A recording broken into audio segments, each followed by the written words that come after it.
গতির রাজা নাহিদ রানা কি দুর্দান্ত লেভেলের বল খেললো গতকালকে, একাই 5 উইকেট নিয়ে নিল 5 এর নাহিদ রানা কি দুর্দান্ত লেভেলের খেলা খেললো। মানে গতকালকে ওয়েস্ট ইন্ডিজকে 100 মানে রানই করতে দেয় না, 146 রানে অল আউট করে দিছে বাংলাদেশ।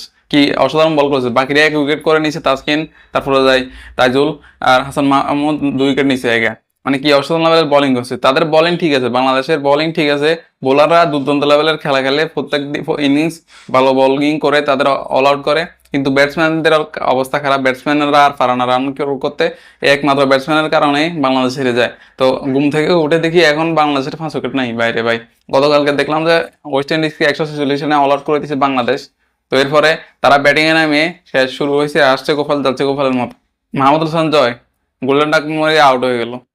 এই হচ্ছে তার অবস্থা, প্রথম ইনিংসে 3 রান নিছে, তো এরপরে গত ইনিংসে গত ইনিংসে গোল্ডেন ডাক মেরে চলে গেল। মানে টেস্ট ম্যাচে গোল্ডেন ডাক মারা এর সাথে লজ্জা আর কি আছে ভাই? টেস্ট ম্যাচে কেউ গোল্ডেন ডাক মারে? মানে আপনার অন্তত পক্ষে 2-3 রান তো নেই, গোল্ডেন ডাক তো মারে না। প্রথম বলে গোল্ডেন ডাক মেরে চলে গেল বাইরে ভাই, কি কইতে আমার। মানে অবস্থা পুরো খারাপ ব্যাটসম্যানদের। মানে কেন আসে এরা খেলতে? অন্য দেশের প্লেয়াররা মানে কাকে রেখে কাকে খেলাবে এটাই বুঝে না তারা, মানে এত ভালো খেলে তাদের প্লেয়াররা, আর আমাদের দেশের প্লেয়াররাই পাওয়া যায় না। যে যারা খেলে খেলা পারে না তাদেরকে তো বাতে করে না, আবার নতুনরা আসলেও খেলা পারে না। মানে মানে কাকে রাখবে খেলানোর জন্য সেটাই বুঝে না, কারণ খেলাইতে পারে না, সবাই পারে না, নতুন পুরাতন কেউ খেলা পারে না। এই অবস্থা এটাই হয়ে গেছে বাইরে, মানে বাজে অবস্থা। টেস্ট ম্যাচে একটা ম্যাচে একটা ইনিংসে বাংলাদেশ কোনোদিন ভালো খেলা নাই, খেলবেও না, সামনে বাতে পড়ে যাবে। একটা সময় হয়ে যাবে মানে উগান্ডাও বাংলাদেশের সাথে সিরিজ আয়োজন করবে না, এরকম অবস্থা হয়ে যাবে। টেস্ট ম্যাচে এরকম অবস্থা বাংলাদেশের। তো এরপরে বাকিরা আর কি বলতাম, সাদমান ইসলাম 46 রান একটা ইনিংস হলো, সাদমান ইসলাম এই 2 ম্যাচে ভালো খেলতেছে তো এসে, আর হচ্ছে সাদাত হোসেন 28 রান নিয়ে সে আউট।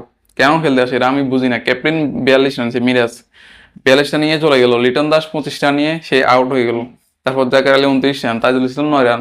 এই হচ্ছে তাদের পারফরমেন্স, 5টা উইকেট হারাই ফেললো। মানে দিনের শুরুতে 5টা উইকেট ইনিংস শুরু হয়ে হলো না, অথচ তাদের অল আউট চলে গেল, মানে 5 উইকেট চলে গেল।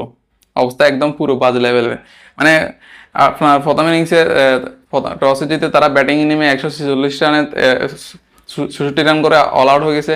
তারপরে যাই হোক ব্যাটসম্যানরা না পারলেও বোলাররা সেটা দেখাই দিছে, 146 রানে অল আউট করে দিছে। তো এখন বিশাল রানে একটা 300-400 কমপক্ষে নিয়ে যদি টার্গেট দিত, তাহলে ম্যাচটা জিতার একটা সম্ভাবনা থাকতো, বা ওয়েস্ট ইন্ডিজের সাথে এই সিরিজটা ড্র করার একটা সম্ভাবনা থাকতো। কিন্তু এভাবে যদি উইকেটে চলে যায় আর 5টা উইকেট আছে, তাহলে এখন জিতবে কিভাবে ভাই?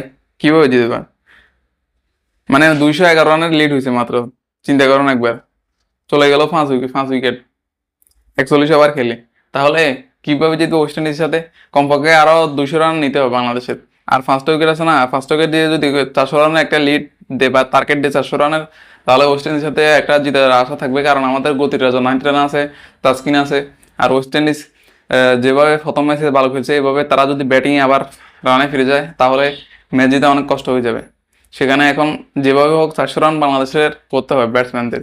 400 রান যদি করতে পারে তাহলে বা একটা ম্যাচ জিতার আশা আছে। কিন্তু এখন ব্যাটসম্যান এত নাই, মেহেদী হাসান মিরাজ সে আউট হয়ে গেল, তো লিটনও আউট হয়ে গেল, তো খেলবে কে তাহলে?